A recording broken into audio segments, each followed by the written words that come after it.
Welcome to Gapology Radio with your hosts Mark Tinas and Brian Brokoff, authors of the leadership development books Gapology, IMBAR, and Speed of Purpose. At Gapology, our purpose is to help leaders achieve their greatest potential. To learn more about our groundbreaking books and training services, visit our website, gapology.org. Hey everybody, welcome to Gapology Radio. As a reminder, we do have a Gapology workbook that we published and made available through Amazon.com. It's a beautiful book and a wonderful tool to use as you read our flagship book, Gapology. There are questions and activities to complete that coincide with each chapter that really brings what you read to life. It's a wonderful companion piece that we recommend to anyone looking to get more out of what they read. Pick one up today on Amazon.com. You can also find a link on our website, gapology.org. And as for tonight, we're continuing our series on connection. Tonight, we'll be looking at developing connection with your team to move them along their growth journey from knowing to doing to being. So let's go ahead and get things rolling with Mark Tinas. Hey, Mark, how you doing? Good, Brian. How are you?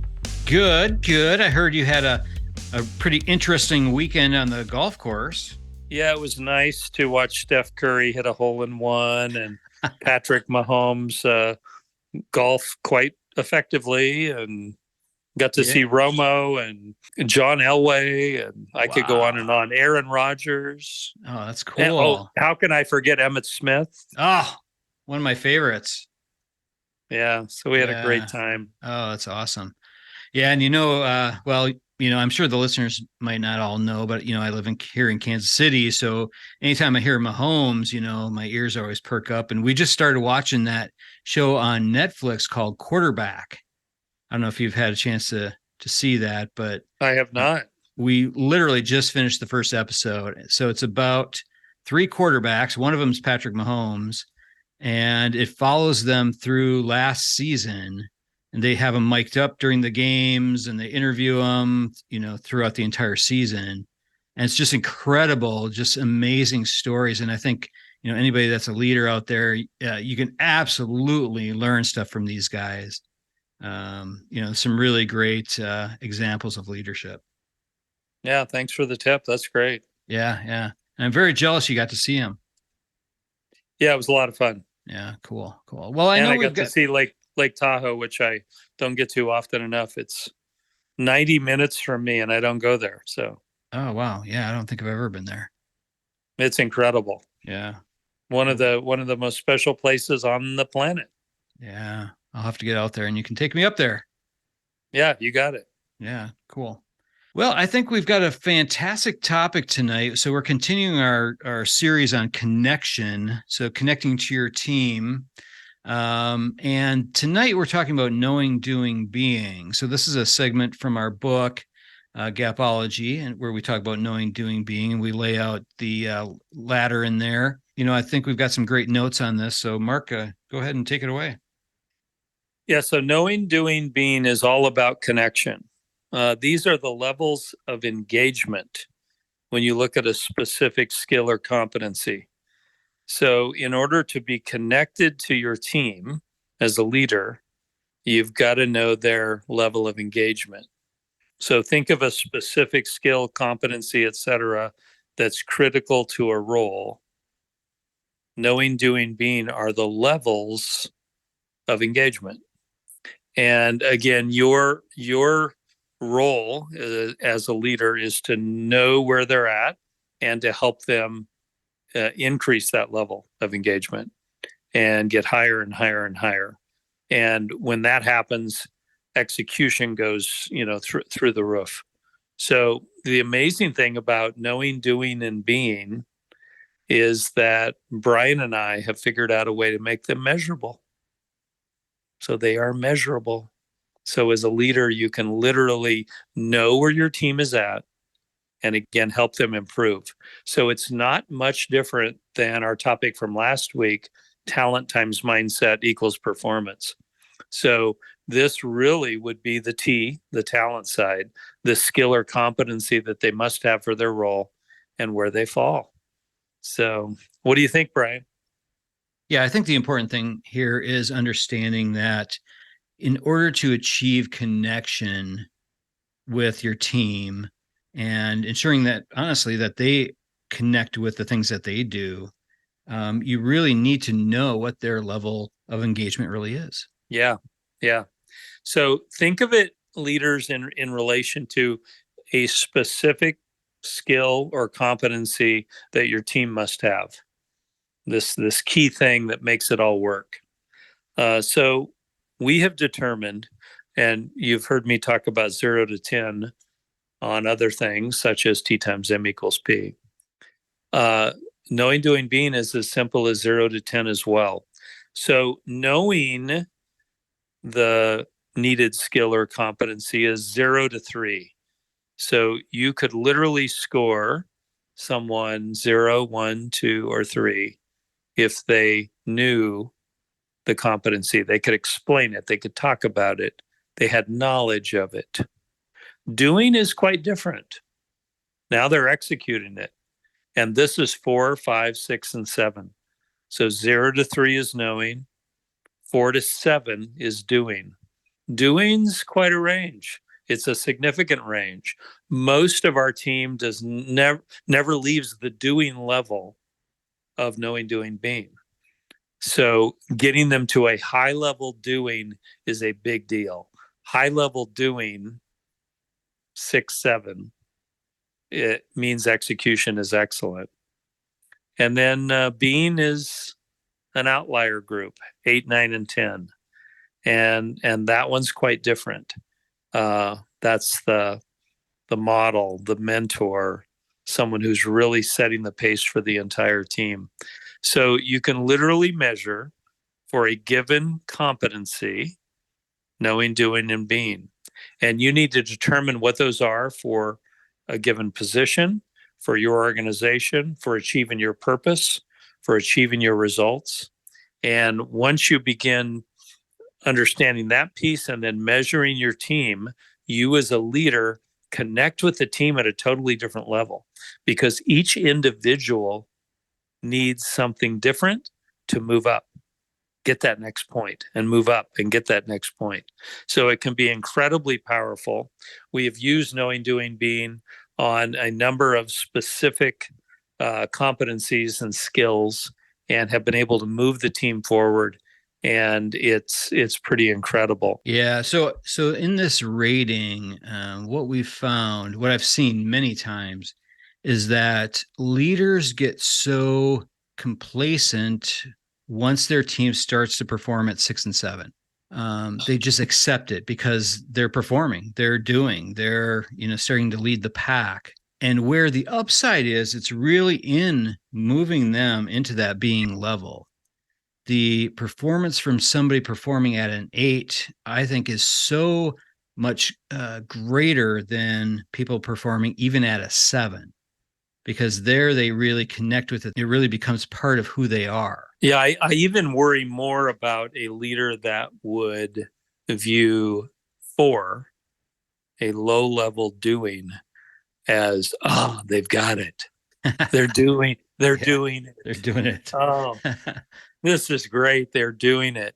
And be satisfied with a 4 or a 5, low level doing. That's mediocrity.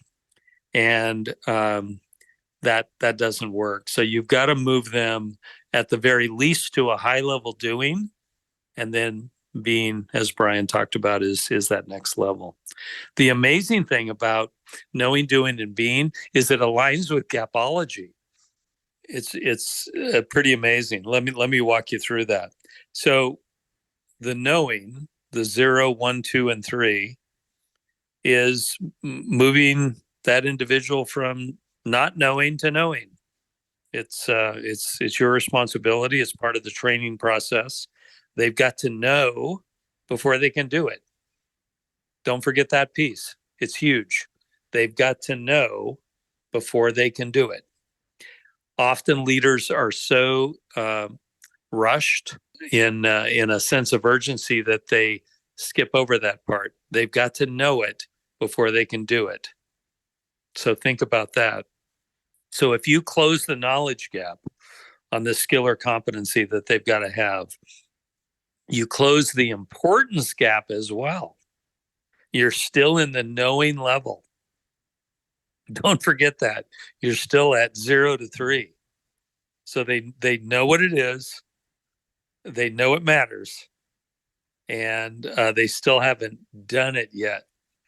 So this is a big deal. So the knowing aligns with the knowledge gap closure and the importance gap closure from Gapology. That's a big deal. Yeah, the knowing. So one thing I want to caution people. So what we're talking about here isn't just intellectual knowledge. That's part of it, certainly, but it's also developing the skills. So it's knowledge and skills. So do they know what to do, and do they know how to do it? Can they practice it to the point where you can validate that they actually that they have the skills? That's where you're building those pieces. And then once you're able to do that, then they move into that doing level. Yeah. Once they've demonstrated it, they move up to doing. So they're at least a 4, at that point. Mm-hmm. So once you're in the doing level, you're actually at the action gap of Gapology. So close it. One of the greatest tools here to move from knowing, doing to being is the habit ladder, which is detailed out in Gapology. The habit ladder absolutely moves them from knowing to doing and beyond. It's a big deal. So don't forget that piece. Make sure you know the habit ladder. So most of the team, though, resides in doing. Understand that. Most of your team is somewhere between 4 and 7. Know where they're at. And there is a big difference, by the way, between a 4 and a 7. So they're affecting your results greatly. So know where they're at. And again, for a given skill or competency, if you understand knowing, doing, being, you can quickly put a metric to it and know where they're at. And it is your responsibility to move them up. From what I've seen and what I've scored, when you get a team on an average to high level doing, which would be a 7, so they are doing it overall as a group extremely competently, you're winning big time. Execution is excellent. So high level doing for a team on average works very, very well. So don't forget that. Don't be too hard on yourself if you don't move a number of them to being, because high level doing generally achieves the results you're looking for and beyond. Yeah, I think getting them to that level takes incredible amount of work. First of all, moving them into the doing level, that takes a lot of work. And as somebody that's in the training development world, I know how much goes into that. But then moving them from a 4 to a 7, that takes dedication and focus, coaching and feedback along the way, just to move up their skill level overall.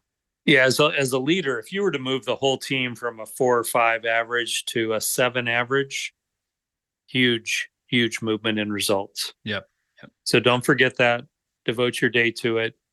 Part of it is likely you modeling a behavior for them. Part of it is you giving them feedback. Part of it is additional training. But part of it is looking at those that have achieved being and understanding it. And I want to talk about being now. So being is 8, 9, and 10. And these are outliers. And as a leader, you can learn from them. This is a level of greatness that they have achieved. How have they achieved it? What are the steps that they're taking to achieve that? What are the actions they're taking that equal being? So being is meaning that you own it. You're the mentor. You're the model. You can write the book. So when you are privileged enough to have these people on your team in a given skill or competency that's critical to the role, achieving being level, it's golden. This can move the whole team forward. This can move everyone forward. You now suddenly see what's possible. Look at it, just observe it, understand it. How'd they get there? What is it? How can I get the whole team there? How can the being level individual help me get the whole team there? This is big. The 8, 9, and 10 group can literally bring the whole team along. They set a standard that we need to understand and bring the team to. And it also allows the leader to see what is possible. When you connect with what's possible, everything changes. Your viewpoint changes. Your metric of expectations changes.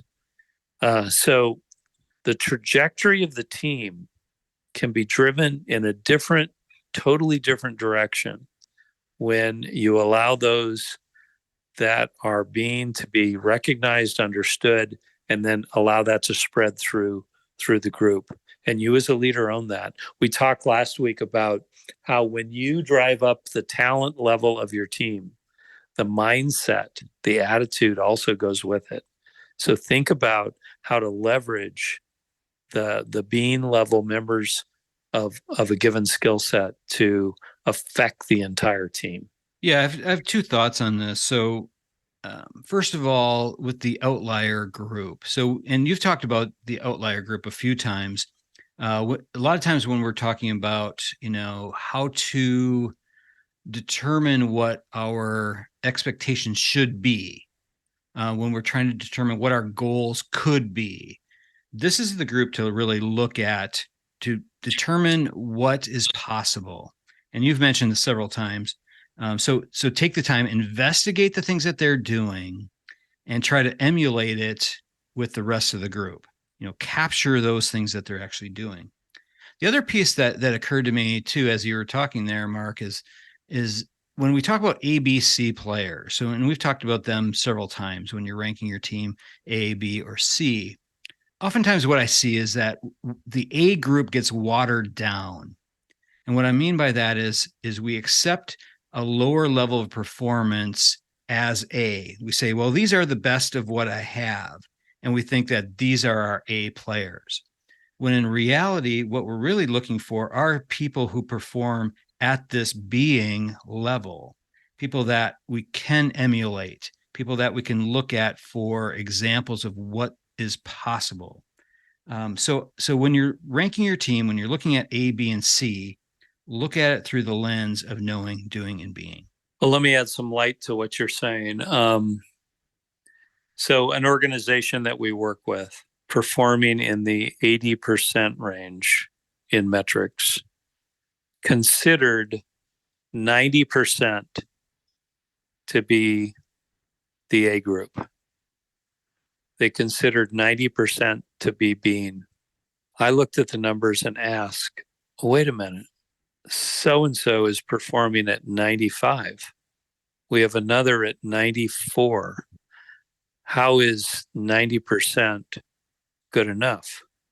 What is 95 and 94 doing that is different? So through working with the 95 and the 94, we were able to move the organization to 97 because we understood what it took to get there. So look for those outliers. They may actually have a set of behaviors that you can learn from as a leader and you can spread through the organization. They may actually simply have a set of tactics that you're not deploying through the entire group. It's a game changer. Yeah. Look at the numbers. Look at the numbers. So one of the things we did with Knowing, Doing, Being that was incredible, and it's hard to do on a podcast, but picture the 0 through 10, knowing, doing, being as the x-axis of a graph. So for those of you that don't know what that means, that would be the horizontal axis, 0 through 10. And we're measuring a specific competency, a specific skill set that your team must have. 0 through 10, you plot them all on this x-axis. However, we now have a y-axis. So the y-axis is the actual metrics that they're achieving. So we did this. We plotted the 0 through 10, knowing, doing, being, against the y-axis of the actual results. Unbelievable upside angle chart. This is a great way to look at your team, where you plot the actual result against your perceived knowing, doing, being 0 through 10 skill set level of engagement. And we found it to be absolutely pure and true.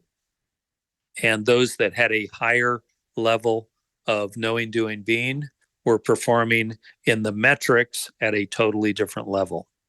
So as you move up into the high level doing or being level, the metrics go off the charts.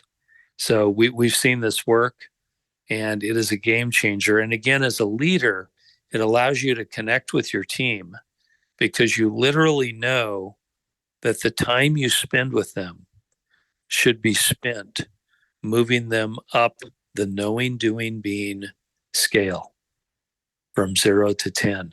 And when you as a leader understand that and are able to do that, everything changes, results change. And knowing, doing, being is a pathway to greatness. It's all right there for you. And we talk about this in Gapology. This podcast goes into a little more detail around it, and let us know how it works. It's pretty amazing. What are your thoughts, Brian? Yeah. So one big thing that I don't think we've emphasized on this is that just like in T times M equals P, the leader really owns the level. So if you chart your team out and you look at this and you see where they're at, remember you and the connection that you build with your team helps to determine what that level is. One of the beautiful things I think about charting this is that you can see very clearly the upside potential that people have. Yeah, well said. Yeah, you as a leader own the level. Yeah. Whatever their number is, that's your number. Right. You're the one that needs to help them move it. They will likely not know how to move from knowing to doing. That's all about you. You have to arrange that. Mm-hmm. You have to figure that out for them. Help them get there. They will not necessarily know how to go from doing to being. Some of them will. Some of them will because you hired well, but you own that number. Well said. Yeah. This is of great significance. And the other thing that Brian and I have found is this is relatively unknown. It's unknown. So you as a leader, when you grab onto knowing, doing, being, you start to fall into an exclusive group that really will understand how to out-execute the industry that you're in.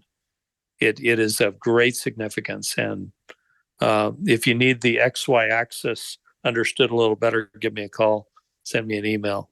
We can walk you through that. It definitely works. One of the things we did once is we had at each meeting when we met with a group of leaders, they had to come up and plot their team in relation to a specific skill or competency on a graph in front of the group. Here's where my team's at. You could literally put sticky dots with names and plot each person. And it's like, holy crap. Take a picture of it then. And then you meet, a month later, do it again, see where everybody's at. And it caused incredible movement in the team.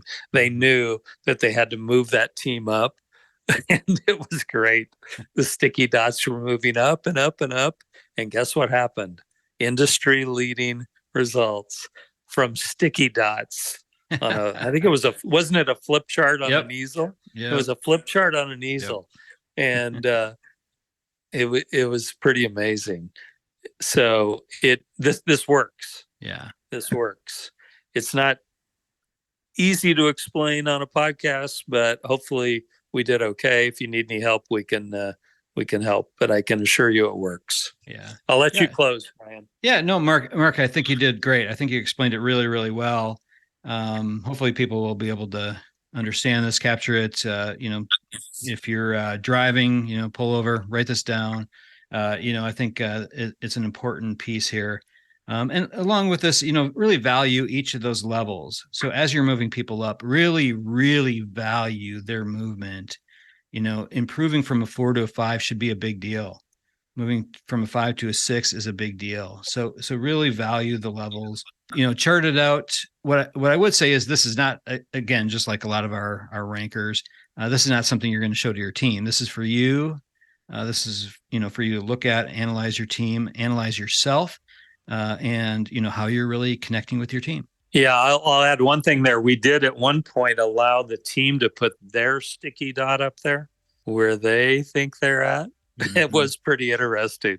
Yeah. So it was pretty impactful. So and it's quite interesting when you allow them versus your ranking. But knowing, doing, being works, and we're here to help, and you can accomplish great things. Yeah. Thanks, everybody. Yep. Thanks a lot, Mark. We'll talk to you later. Appreciate it. Yep. Bye-bye. Bye. All right, that'll do it from here. For more information on knowing, doing, and being, pick up our book, Gapology. And remember to grab your Gapology workbook as well. Everyone have a fantastic week. We'll talk to you soon. This has been a Gapology Institute production. Visit us at gapology.org.